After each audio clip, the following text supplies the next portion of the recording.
Welcome back to another SPR Sports News podcast. Well, that was a crazy ass start to the NFL playoffs. We had 4 of the 6 games go down to the wire to the last drive. We had the semifinals of the college football playoffs, and we are down to the national championship next Monday. And also, UFC is coming up. I'm going to start breaking it down. Plus, 2 big moves happened in MLB, and I want to go over them. All coming up. First, we started off college football playoffs. It's coming to a close. There's 1 game left. We're going to start with how Ole Miss barely missed out on making it, and they lost to Miami Hurricanes. Miami, their defensive line played really good. Their DBs played pretty bad, and that's what kept them in the game. I know people are talking about the last play of that game. I do want to say this first because I'm going to give the point that they're saying, and I'm going to show you why they are right. But at the same point, I'm going to tell you why, if we're going to change one thing, we should change everything in that game. So, the last play of the game, it is from the 35-yard line, maybe the 40-yard line. They have to get a touchdown to win the game. Ole Miss, Chambliss rolls out of the pocket. Chambliss is a QB if you don't know. Rolls out of the pocket, throws the ball to the end zone. 2 guys draped on him. Ball's batted out of bounds. Game's over.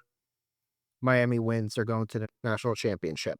If you took away the team names, you took away the timer, you took away the downs, the score, the records, and you just look at 2 people or 3 people in this matter running a play, and you watch that play, and you tell me, was that pass interference or not? The answer is yes. That was 100% pass interference, DPI. There should have been a 15-yard penalty. If it was NFL, it would have been first and goal from the 1-yard line because it was in the end zone. But this was college football, so it would have been a 15-yard penalty. They would have still been at the 20 and had 1 play with no time to do a 20-yard possibility. I think it should have been called. It was clearly pass interference, but I understand what people are saying that were anti-Miami or just Ole Miss fans, where they were saying that, oh, we lost because the refs were against us. Okay, they were against you on that play. There's plenty of penalties called both ways that were justified. There was obviously some missed tackles by Ole Miss that allowed Miami to score 2 touchdowns. 2 of the touchdowns were because of on third downs earlier in the drive, you missed tackles that caused first downs. Just saying, you make those tackles, 2 touchdowns are off the board, and both of those were punts, unless they want to go deep in their own territory and go for it at 4th down, which we saw in the NFL this week, which was crazy. Bears are insane. I will say that part for the people talking that point, okay, cool. That is a understandable dispute, but there was 3 times that Chambliss of Ole Miss, the quarterback, threw the ball and it hit Miami defenders in the hands and it just went to the ground. That game shouldn't have been close, in my opinion. If Miami makes those interceptions, it would have been by 14, 17 points. So yes, there's 1 play call at the end of the game. Yes, there is a couple missed tackles. That's on Ole Miss for missing tackles. And it's on Miami for dropping wide open interceptions. So in my opinion, the better team did end up winning. But I do want to say that the NFL and the college football needs to stop looking at, and also ESPN promotes it like crazy. Stephen A. Smith does this bullshit all the time. And I like Stephen A. Smith and I like his takes a lot of the time, but his take on you have to keep your flag in the pocket towards the end of the game or you can't blow the whistle at the end of the game in a basketball game is bullshit. If it's a foul, it's a foul. You call it. It is clear as day. Call the damn foul. It doesn't mean you should get away with more stuff at the end of a game. It really shouldn't. Let the exhaustion show. Let the team get the crazy play. Like, I don't understand why it has to be like, oh, we need to hold our flags and stuff like that. And then a coach mentions it and they get fined for it. That is stupid. I don't like that take. I believe if it's a clear DPI or offensive pass interference, or same thing with basketball where you get clear fouls at the end of the game and they hold their whistles, they should be blowing them. Instead of, oh no, it's towards the end of the game, it's a big moment, we don't want to interfere. Stop the bullshit. That's just as bad.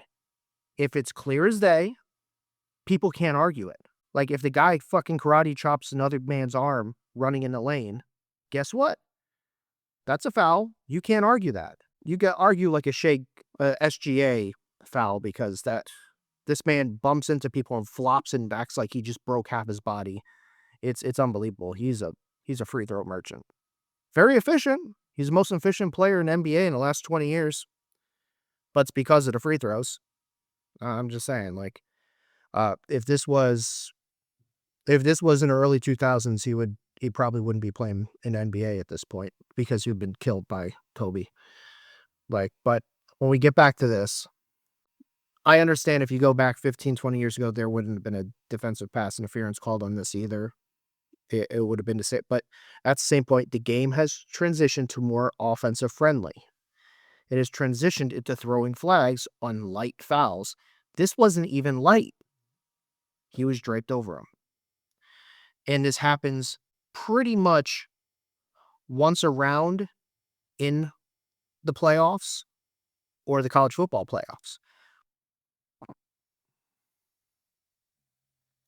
So I definitely think that needs to be dealt with, and it's something that probably won't. But just a grievance of mine. I just don't care. So let's get into the other game. There's not much to go over. Indiana beat the absolute dog shit out of Oregon. The score is 56-22 final. That's closer than what the game even felt. I think it was 35-0 or 35-3 at halftime. Indiana's offense looks great. Their defense is insane. Their O-line's great. Their D-line's great. Coaching is amazing. There is nothing this team can do. They can't do. I do think that Miami will be a better test than Oregon because if you watched Oregon and Indiana played before this season, and it was a close game at first half, and then the second half, Indiana made adjustments. Indiana already had the game plan that was going to work against Oregon. They had the better personnel. They figured out what worked in that second half, and they used it very well in this game, and it just worked. They won't have any of that against Miami. It's a one-time, here we go, let's play it out. Right now, Indiana's a 7.5-point favorite as of Tuesday, the 13th. It could probably go up or down a point until we get there. I think Indiana does cover that spread. I think Indiana wins by 10. We haven't seen that game yet where Carson Beck just chokes, which he does. And this defense will get to him more often. The DBs are ball hawks. And I think it will cause some interceptions. And I think the defense will win this game for Indiana. Miami's D-line is the only way they win this game. Miami's D-line has to get to the Heisman winner Mendoza. They have to. And if they don't, it's easy pickings. It'll be Oregon 2.0. It really will. There's a chance this could be a blowout. There's a chance this could be a very close game. There's a chance that Miami could squeak by a win.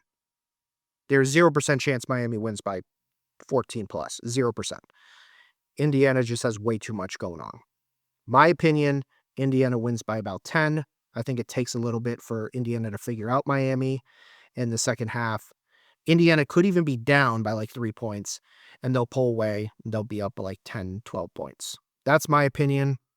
It could get closer with like a poop time touchdown for Miami. Just basic, no time left. So Indiana just wants them to waste the time, let them score, let's get the onside kick and get out of here. But that's what I believe will happen. I've been pretty good with most of my takes, other than Miami in Alabama the first round. But since then, I've been, in Ohio State with Miami.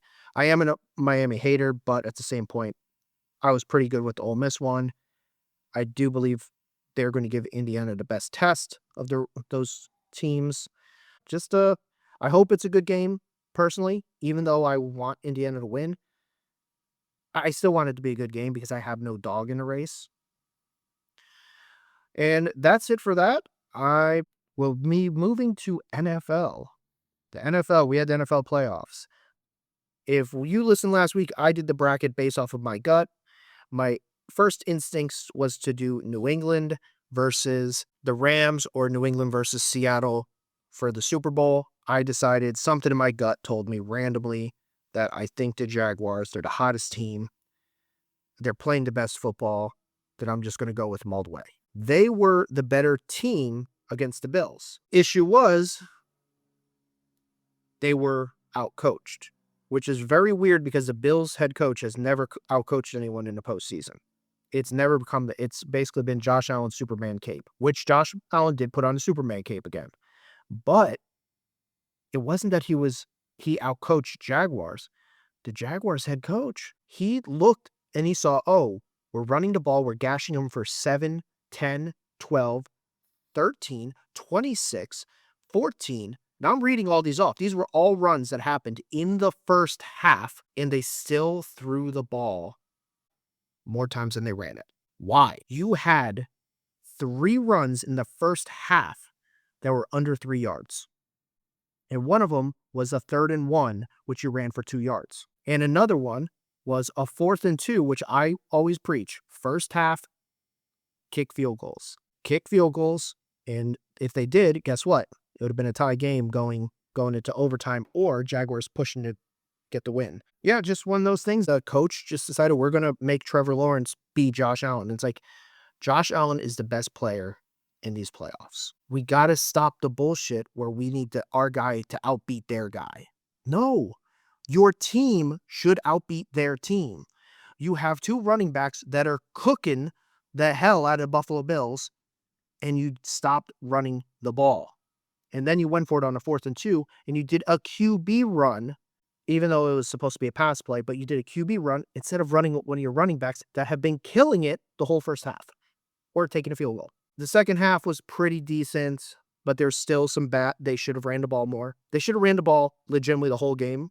And my advice for the Broncos, even though the Broncos don't have as good as running backs as the Chargers, my advice is run the fucking football. It's the number 1 pass defense, but one of the worst run defenses. Run the ball, run the ball, run the ball. Broncos could win that game easily. But you never know. They might want to, Sean Payton might decide that Bo Nix needs to outbeat Josh Allen in passing, which is a really stupid idea. You just never know. Like, it's crazy how I did not put in my bingo card that the Bills head coach was going to outcoach Jaguars head coach. I just didn't have that on my bingo card. If I thought of that, I would have picked the Bills, 100%. And I would have stuck with New England making the Super Bowl.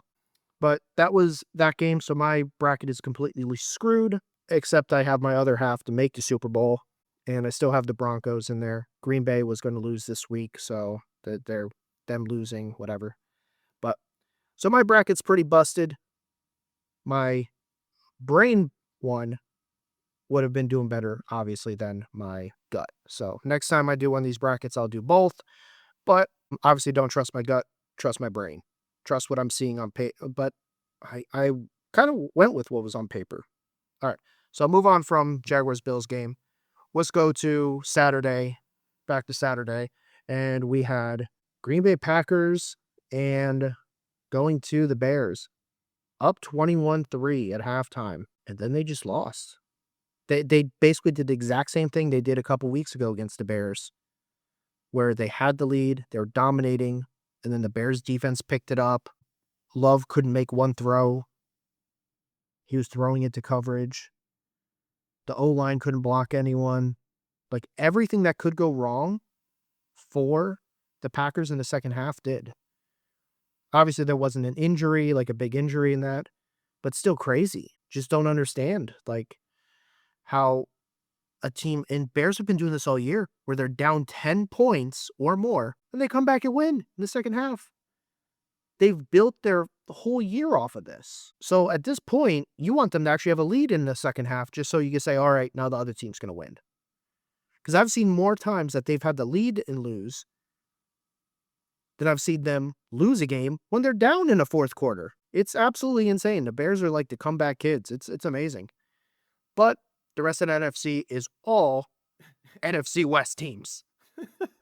And those NFC West teams are just built fucking different. My God. Man.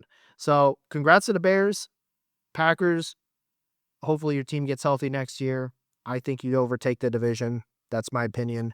The Lions, they have some work to do. They have to pay players soon. So I don't know. I think the Lions window was last year and this year. They could have one more year of a window to try to win this division and get deep in the playoffs, but I think it's more of Green Bay's time and the Bears' time right now. All right. Congrats, Bears. Moving on. I got that one wrong. Next was Carolina hosting the LA Rams. Carolina beat the Rams earlier this year. Stafford had one of his worst games of the year. Stafford still didn't have a great game this week, and Carolina barely lost.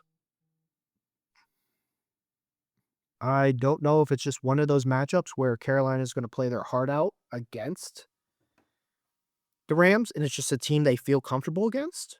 And the funny thing is, they didn't run the ball well. Rams can get gashed by the run game.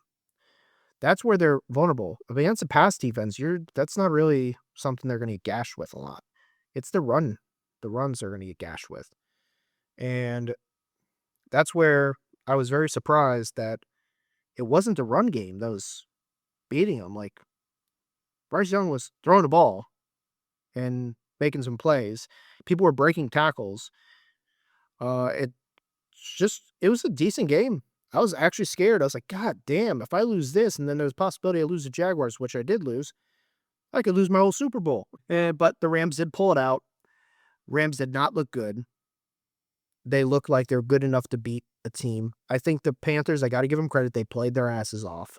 They did. They played way better than they did against Tampa Bay the week prior. I think that team has a lot of potential. They have some building. They probably have 2 more years till they're really caliber. Only thing I'm scared of is, do you think Bryce Young actually is your starting quarterback for the future? I don't know. It's tough, but we'll see. We'll see. But Rams moved on. Scary game, not the cleanest game. Then we had the Sunday game I already mentioned, and then the second Sunday game, which was the 49ers going to Philadelphia Eagles. This is the third time in the last 5 years they're playing in the playoffs against each other. Oh, I am sorry about that. Maybe not. Hold on. I am wrong because they beat them towards the end of the season. So second time in 5 years they're playing in the playoffs. Eagles won that one. Purdy was hurt. And then a year later, Purdy was better, and 49ers make it. But the Eagles ended up losing to the Tampa Bay Buccaneers. Okay, so that's what happened. But they played them earlier in that year, and the 49ers were all black and just absolutely Goomba stomped the Eagles. So that's okay. So this is part 3 of their rivalry, in my opinion. Like, they played earlier this year, I believe, or last year, but it wasn't as much as a rivalry game as this one right here, because it's a postseason game. Plus, they had the back-to-back thing. And then they had a couple years where they weren't really too at each other's throat. I will have to say that 49ers, I don't know what voodoo magic you're doing, but you're injuring your players, and you're putting all that injury in a voodoo doll, and you're giving it to McCaffrey for him to stay healthy. It doesn't make sense. Kittle ruptured his Achilles. He's out for this season, and obviously, most likely all of next season, if not at least half of next season. Probably the best tight end left in this NFL playoffs is now gone, so tight ends are not going to get as much love as they should. Actually, Loveland, for goddamn Bears tight end, that rookie, whew, what a performance. But yeah, maybe him.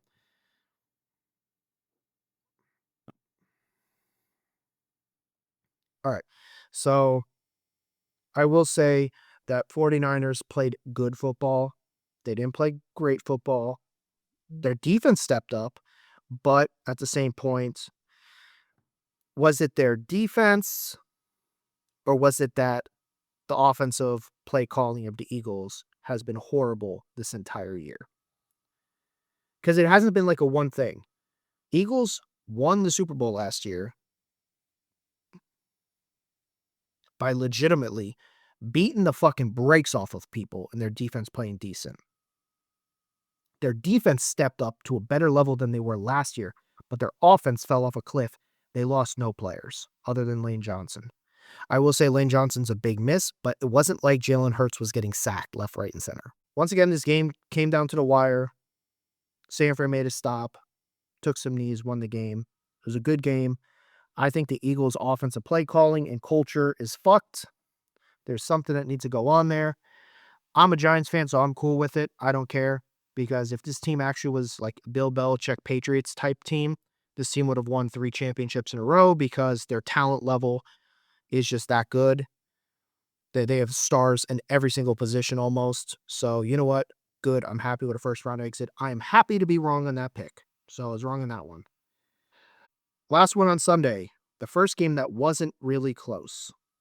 And probably, in my opinion, the most uneventful game was the Chargers at the Patriots. I know I'm going to start this off. There are people that are either two ways for the most part. They're super defending Herbert and saying that it's this guy's fault, this guy's fault, this guy's fault. It's not his fault.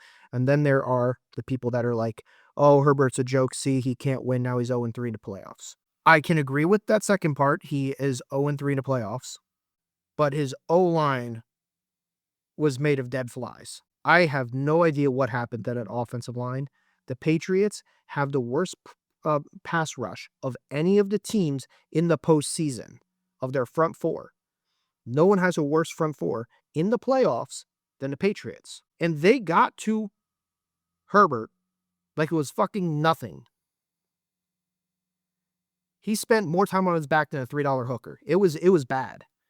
It was real bad. And I don't understand how you can really put that much blame on him when he can't even breathe without getting hit. But at the same point, you got to win games. They should have ran the ball more. Like, they did try to throw the ball like 42 times.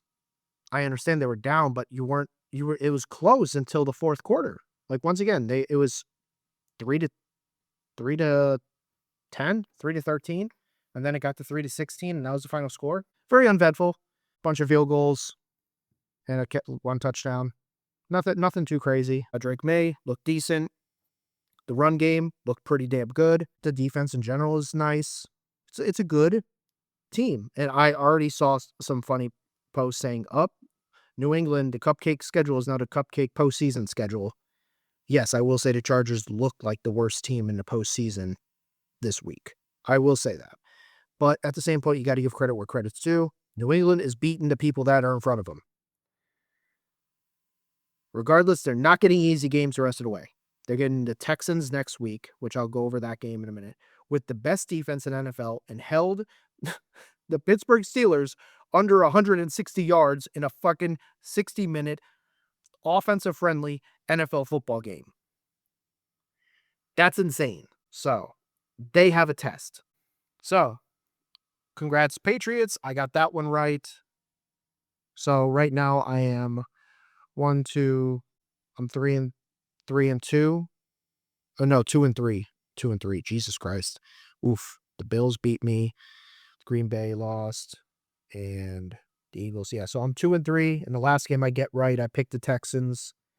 Texans were probably the most impressive team of the weekend. I know some people will maybe say the Bears because of the comeback.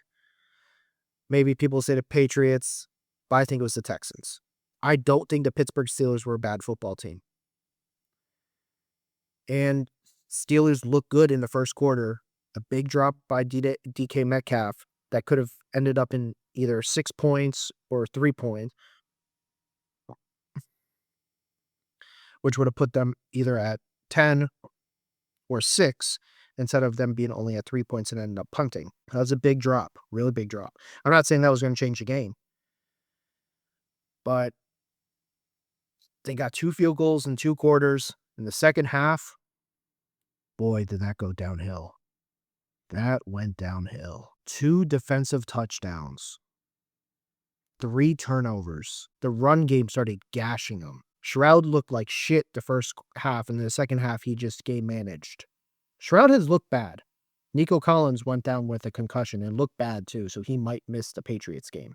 So I already see the Patriots fans defending it like, oh, it's not the cupcake schedule. It's not our fault they lost their best wide receiver. Hey, you need luck. Dude, you need luck to win a championship. It just sucks that New England keeps getting the luck, but whatever. Regardless, it doesn't mean their defense is at all bad. Texans defense is, wow. Texans defense was insane. They scored more points than the Chargers and Pittsburgh combined. That's insane. That is insane. I was very, very impressed by that defense. That defense looks like they could beat anyone. Absolutely. They had no room to breathe. I understand it's not the best, and it's a little bit of an older team offensively, but it was still, no one could breathe. No one could run the ball. Nothing could happen. It was brutal, and, like, I would like to talk more about the offense, but there's not really much to say. It legitimately was one of those defenses that you look at, you're like, "Fuck. I don't care what offense you put up against this. They're not scoring 21. This team will score with their defense, get turnovers to get your offense points, to the point that it was 9 minutes left, and it was, I think, the fourth quarter, the Texans scored like 20-something points, and it was by 2 turnovers, and one of them was a return for a touchdown. So it was insane. Like, yeah, there's not much else to say. Just, wow, Texans, you definitely have to be the most impressive team this weekend, in my opinion, by far. Like, I'm trying to think what someone else could say other than New England, but that was impressive. All right, now let's go up into the matchups. We're going to start with Broncos hosting the Bills. Broncos are now a -1.5 favorite. The Bills were actually the favorite yesterday. Just want to put that out there. So the line's already shifted back to the Broncos. I already said how the Broncos win this game. They have to run the ball, keep running the ball. They have a really good head coach in Sean Payton. Bo Nix has been questionable. They need to realize they're going against the best pass defense. So don't just think Bo Nix is going to throw the ball 30 times, 40 times, and they're going to win this game.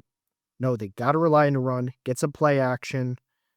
And the play action worked against the Bills with the Jaguars. So they got to rely on their defense.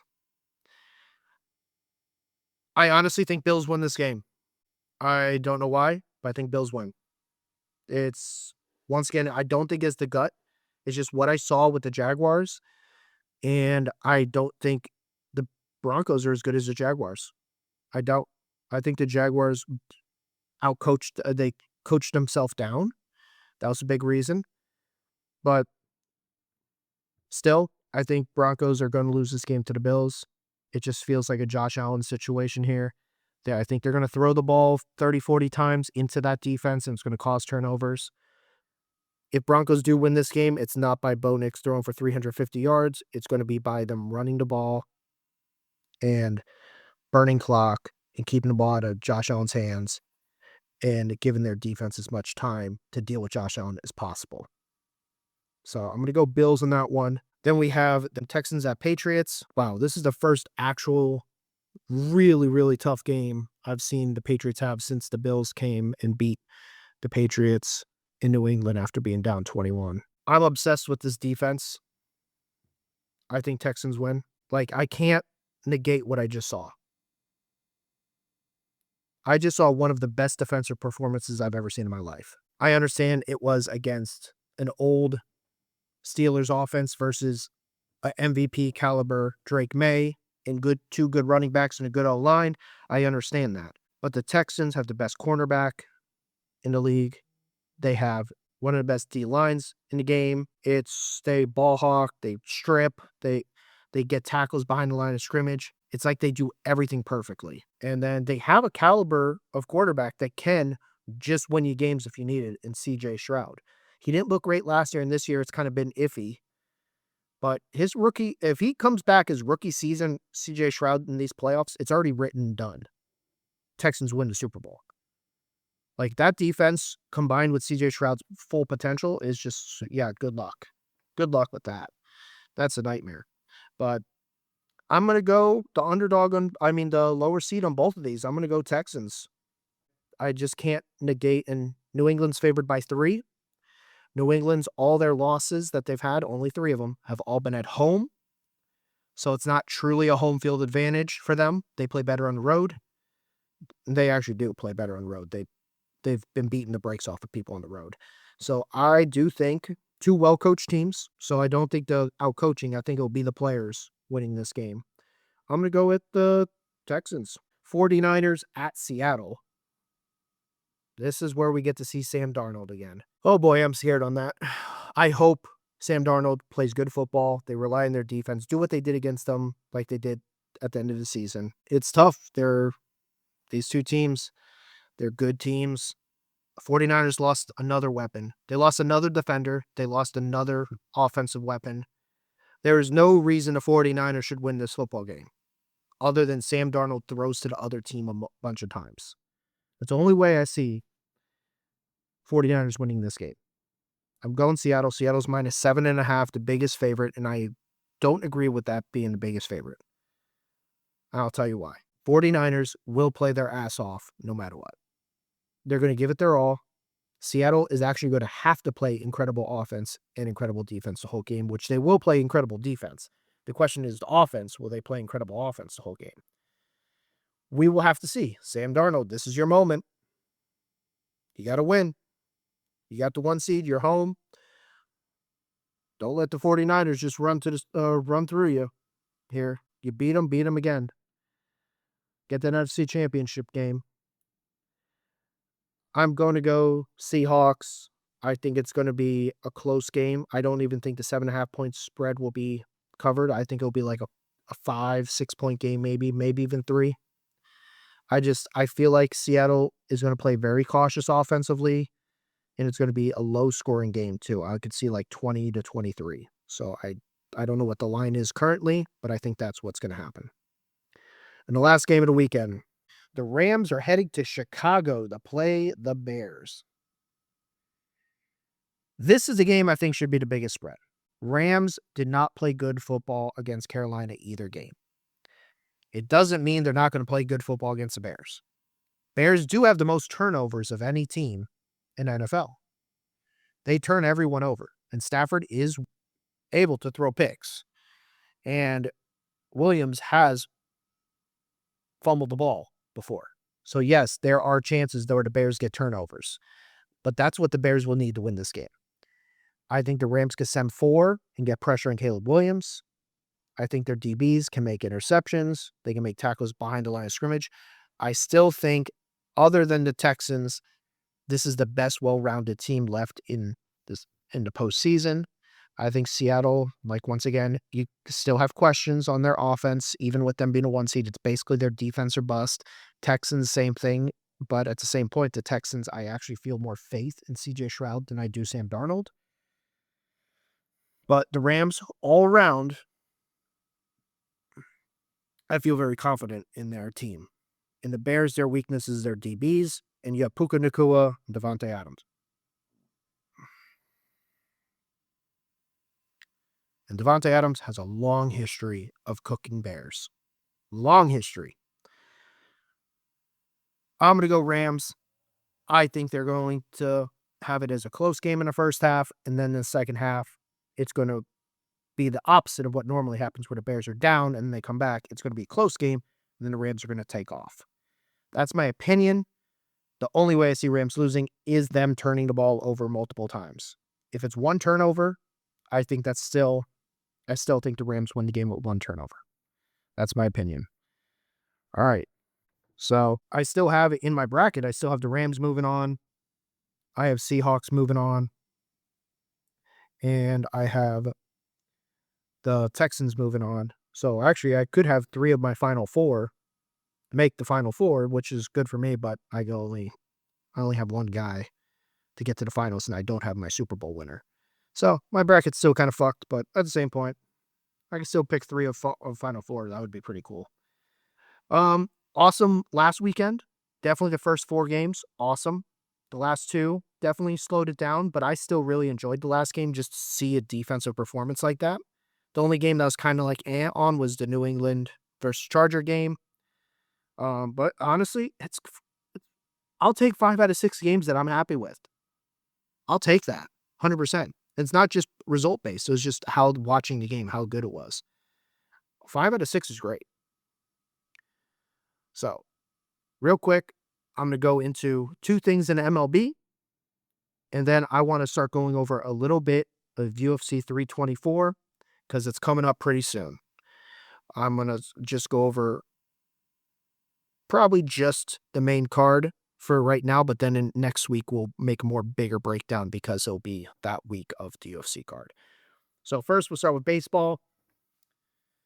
The Yankees are backing off of Cody Bellinger as of yesterday because it seems like there's just too big of a gap and they believe that he is going to sign elsewhere. Scott Boras is his manager, and Scott Boras is known for this in actually screwing his own guys. But sometimes he gets big signings. Sometimes it does happen, but sometimes it screws his guys too. So, like Jordan Montgomery, he could have signed like a 6-year, $20 million deal. So it'd been 120 for over 6 years, and he would have been still getting paid. But instead, he signed like a 1-year, $30 million deal, and now he's not pitching in MLB. That's the thing. He asked for way too much, and it doesn't go the way. Do I think Cody Bellinger can get paid the money he's wanting? He's wanting 35 over 7. That's a lot of fucking money. And he legitimately, if you're getting paid $35 million a year for 7 years, you got to be either pitching at Cy Young level, or you got to be hitting and performing at a Gold Glove / MVP top 5 level, in my opinion. And Cody is not at that level. Would he be playing that good on the Yankees? Yes, because he has a perfect fit with Judge, and they could put him wherever. Because when you hit right before Judge, it does make your stats look a lot better. So it looks like the Yankees are backing off him. Unfortunate. I don't know where he goes. Not just yet. There's a couple options, but we'll see. And Scott Boras might actually do this thing where he's not signed going into spring training. And then he has to lower his price tag or take a 1-year, like $35 million deal and try to get repaid next year. And that's burned a lot of his guys. So we'll see. Next big one is the Red Sox lost out on Alex Bregman. I will say the price tag was stupid high.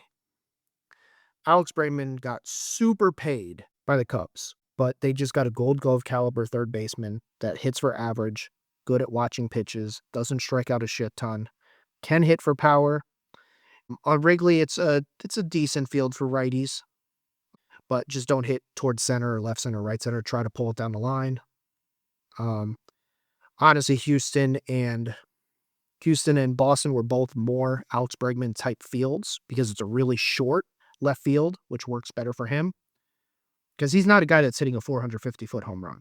He's hitting that 410-foot home run. And then down the line, he'll hit like a 370, 360-foot home run. So, obviously, down the left field line, that's still a home run in just about every ballpark. But it's going to be a little tougher in Wrigley, definitely if wind blows inwards. So, but at the same point, Cubs defense, I mean, there's Gold Gloves every position in that fucking team. That team has the best fielding in MLB, and it's not even close. They had the least amount of errors of anyone last year. They're going to have the least amount of errors by far this year. And honestly, I think that move, plus they re-signed their pitcher, and they picked up the kid from the Marlins. They sold one that the Yankees were going after. So Cubs made some moves. I favored them over the Brewers last year. I'm going to favor them over the Brewers this year. I believe they will be ahead of the Phillies and the Mets in that division. I do think that the Cubs would be playing the Dodgers in the American League Championship Series if I go by roster construction right now, even without Kyle Tucker. If they get Kyle Tucker back, cool. But if not, they still have Gold Glove guys everywhere. They might not have as much power, but the thing is they have the pitching, the bullpen, and the fielding. You have 3 to 4, and they're not bad hitters anyway. So, Cubs, fantastic job. Red Sox got burned. And it's weird that the Yankees and Red Sox are just getting outbid. And they're acting like they're small market teams. And woe was me. To be honest, I'm a Yankee fan. I say fuck you, Yankees, and fuck you, Red Sox. You guys are worth 2 of the 4 most expensive and money-making franchises in the sports history. Suck it up, Buttercup. You don't have a salary cap. Pay these fucking guys and pay them everywhere. Okay, you're going to lose a pick. Yankees don't have first-round picks anymore. They just don't. Neither do the Dodgers. Like, it just doesn't happen. We just buy players. That's what we've done. This isn't the 90s where 4 or 5 guys named fucking Mariano Rivera, Derek Jeter, Jorge Posada, and Andy Pettitte came through the farm system together. That doesn't happen too often. It really doesn't. Like Houston had it happen with Altuve, Bregman, Correa, Springer.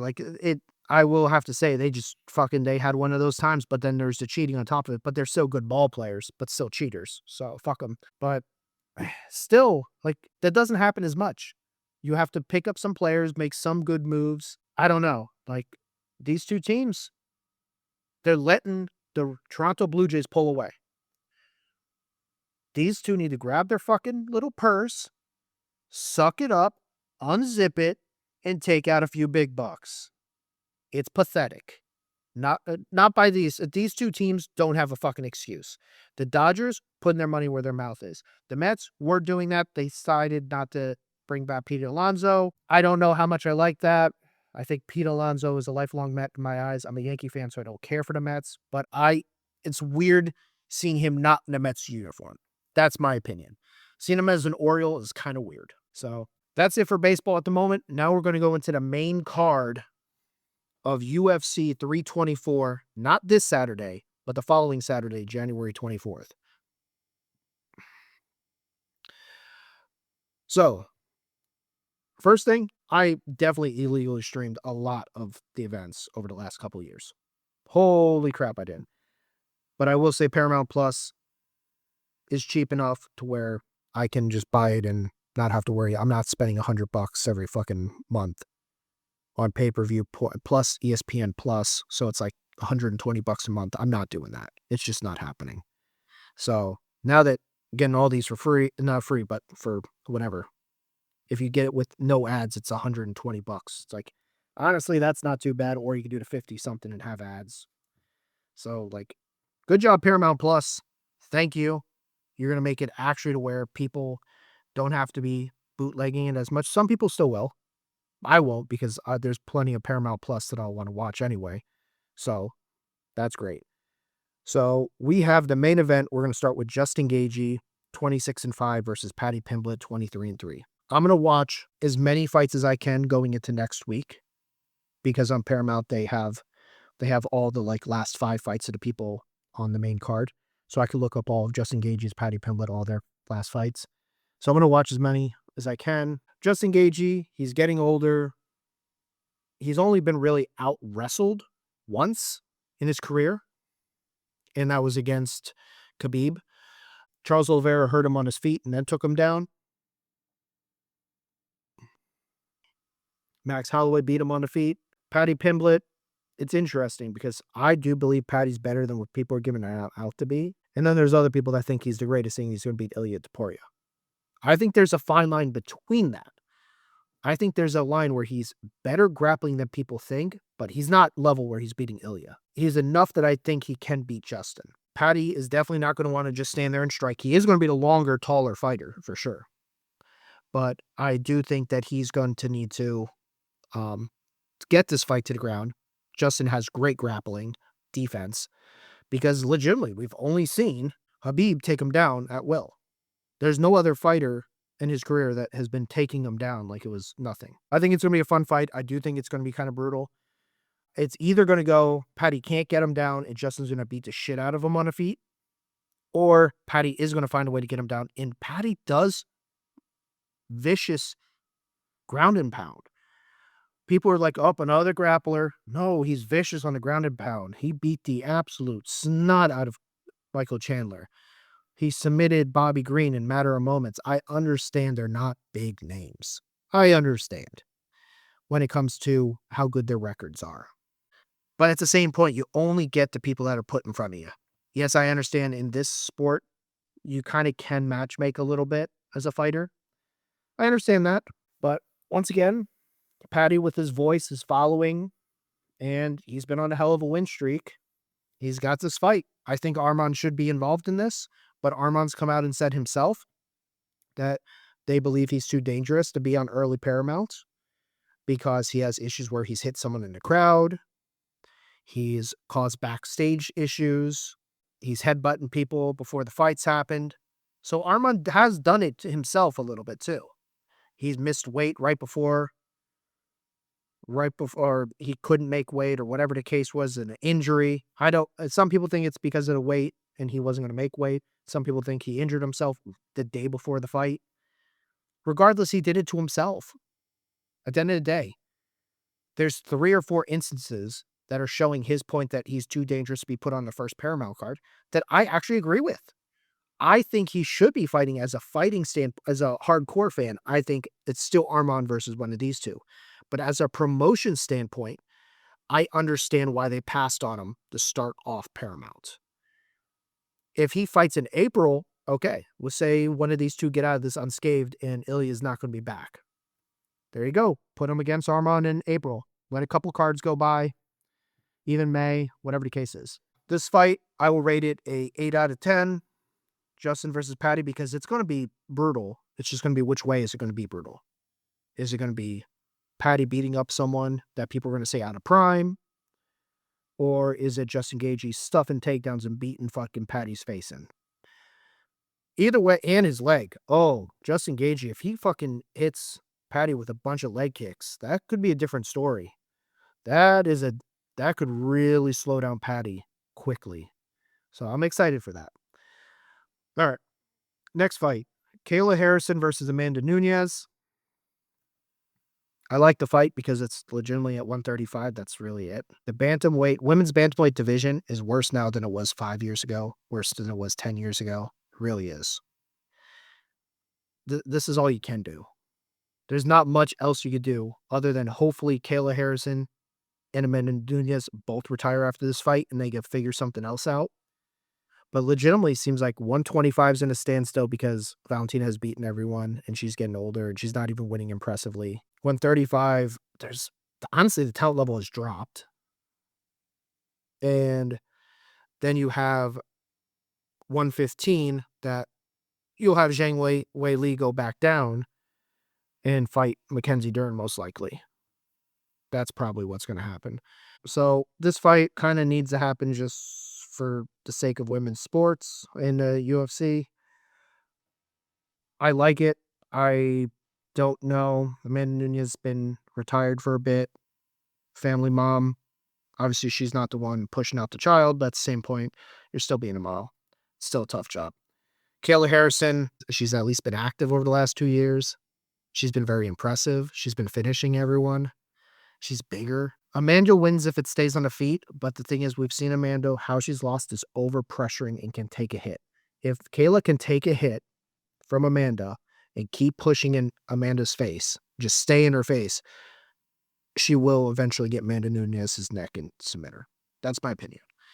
I will give this a 6 out of 10 just because I wish they were both active.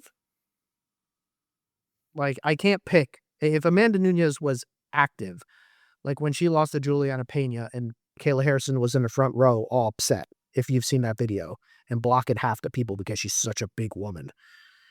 And not in a bad way. She's a muscular, big, athletic woman. 2-time gold medalist in judo. I think that would have been an 8 or 9 out of 10.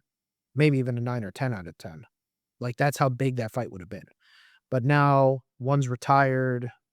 They're both older.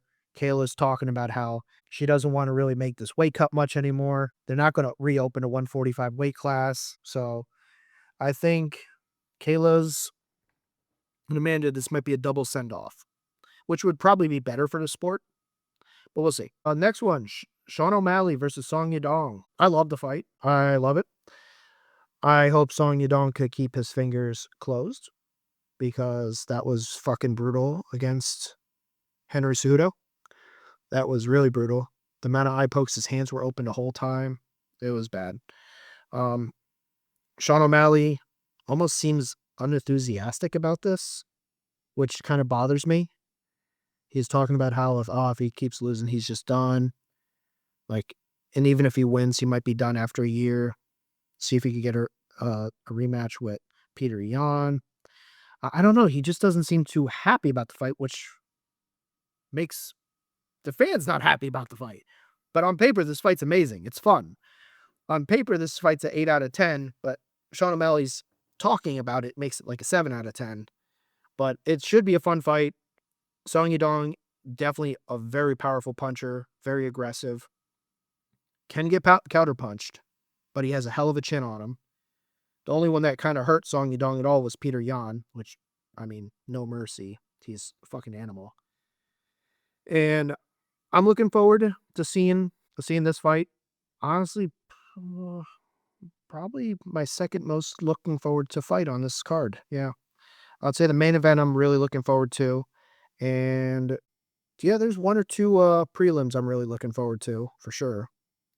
There's a lot of decent names on this prelim, but we'll go over the whole card next week because I'll just be talking about national championship, now the final four teams, NFL, and I'll have more time to talk about everything on this card. So, very fun fight. Just because how Sean O'Malley has been talking about it, I'm going to go Song Yadong. I don't know why. I just don't like the idea of someone kind of talking all this retirement, all this shit before a fight that's already scheduled. If it's before they have a fight scheduled, I mean, he has a fight scheduled and he is talking all this about retirement. It's like, dude, that's not good. It makes me not think you're going to win this fight or you don't have the heart in it. So I'm going Song Yadong. I could see it submission. I could see a ground and pound. I don't think it would be knockout. If there's a knockout, I think Sean O'Malley would knock out Song Yadong. Next, you have Waldo Cortez Acosta versus Derrick Lewis. Waldo Cortez Acosta has been on a heater. He's been beating guys left and right. He's been calling out Tom Aspinall, and now he's getting a name of Derrick Lewis. Boy, this is a first round knockout either way. 100%. There's going to be shit talking. This is going to be awesome. This is the fight I'm most looking forward to because it is, even though lead up to the fight is going to be funny. Both of these guys are going to be calling Tom Aspinall a bitch. It's going to be funny if Waldo Cortez Acosta is the second funniest heavyweight in the division. He is. He is marketable. And guess who he's fighting? The funniest and most marketable heavyweight in the division, Derrick Lewis. Like, everyone's going to root for Derrick Lewis just because you want to see what he's going to say afterwards. Come on. But Waldo Cortez Acosta, if he wins, oh man, I could legitimately see him fighting for an interim belt with Cyril Gane. I'm not even joking. Like, that's how much he's been promoting himself to a high level. And I think the UFC needs to start using that. Very good fight. Obviously, it's a first round knockout either way. Waldo Cortez Acosta is a little more of a technician. He definitely has insane heavyweight power. It's hard to pick against Derrick Lewis, and every time I fucking do it, he knocks out the motherfucker. I'm just going to go with the Black Beast, but I'll look more at the fights again. I'll watch all the fights this week, and I will make my official picks on all these. But as of right now, I'm leaning Derrick Lewis. In the last fight on the main card, Arnold Allen, welcome back. You've been gone for a bit, 20-3. His only losses have been against the cream of the crop best fighters in the division. Against Gene Silva. Wow, what a fight. What a fucking fight. No joke. That's just insane. Yeah, he's legitimately lost a decision, very close decision, to Movsar Evloev. This is Arnold Allen. And he lost to Max Holloway. And the last time he lost before that was probably pre-UFC, to be honest. Yeah, it looks like it was pre-UFC. Man. Yep. His third loss was pre-UFC. So Arnold Allen has only lost to Max Holloway and Evelev in a close decision. Just off of that, you want to go with Arnold Allen because he has fought so many good killers. Gene Silva needs to kind of bounce back after that. But Diego Lopez fought how he was supposed to fight against Volkanovski. So it's kind of like, unfortunately, Gene Silva got the best Diego Lopez, while Volk did not. And the Diego's come out saying he was headhunting, which it really felt like that. I thought it was coaching issue. It was him doing that. He's blaming himself. I'm leaning Ar- Arnold Allen on this, but he has been off since 2024, July 2024. So he's been off for 18 months, and it was a decision against Giga Chikadze, which is a good fighter, but not the greatest fighter. So I don't know. It's a Gene Silva definitely could win this fight. He definitely could. He just needs to not be such a bull in a china shop. He needs to be aggressive, but actually smart aggressive, if that makes sense. He can't be just pushing forward the whole time because he will get caught. Arn Allen is a very good fighter. And that's it for UFC 324. Currently, I'm going to watch all the fights, and I'll watch all the fights of these fighters that's on Paramount as of now, and I'm going to make my better guesses, and I'm going to rate the card, and I'm going to go over the whole card. So it's going to be a bigger section. I'm probably going to spend like 30 minutes on this and just a little bit on obviously just the national championship game next week, and then the 4 playoff games and seeing who's going to be in the AFC and NFC championship. And then I'll be jumping into this and going over this card more in depth, saying how I think everyone's going to win and make my predictions and what could like and what could be next for each one of these fighters too. As of right now, I think this card is probably I'd say 7 out of 10 because the prelims are actually pretty good. I'll go over the fighters next week, but I would say 7 out of 10. There could be a little more actually star power up top, and it could be for an actual belt instead of an interim. So, regardless, very fun. I'm so happy UFC's back. I can't wait to watch fighting again. Jesus Christ. I'm so sick of not watching fighting. Like, I love my football, but fighting's so much better. It really is. And same thing, like I miss baseball so much too. Like those are my two, baseball and fighting. So I know a lot of people are like, "Oh, football's coming to an end." I'm cheering because I know I have fucking baseball coming out real soon, and I got fighting year round. Basically, this is the first time they've taken a 6 month, it's not 6 months, 6 week break since I've started watching fighting, and it's been killing me. So, well, that is it for this episode of SPR Sports News Podcast. I hope you enjoyed. See you next time.